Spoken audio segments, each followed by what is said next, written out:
कल जो कुछ हुआ उसके बाद तुम्हारे दिमाग में क्या चल रहा है? तुम्हें क्या लगता है कि इतनी सी बात पे मैं तुम्हें दिल दे बैठूंगी? और फर्ज कर लो ऐसा हो भी गया ना तो तुम्हारी अम्मी यहाँ कभी नहीं आने देंगी। सिनहान, मैं बहुत ही छोटे घर में रहती हूँ, इसीलिए ऐसे बड़े ख्वाब नहीं देखती जो पूरे ना हो सके।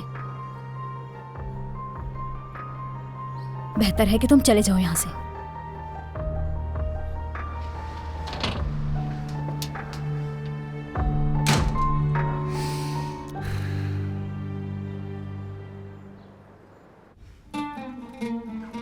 क्या हुआ बेटा? कुछ नहीं अम्मी। अच्छा नाश्ता कर लो।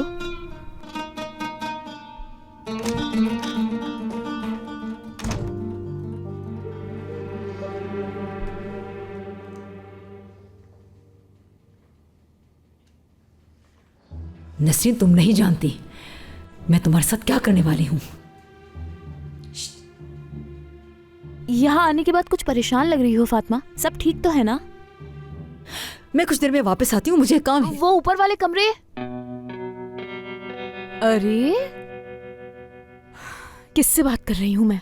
पता नहीं मरियम आपा इन्हें कैसे बर्दाश्त करती थी। मैं भी घर पहुंची हूँ, बाद में फोन करती हूँ, ठीक है ना?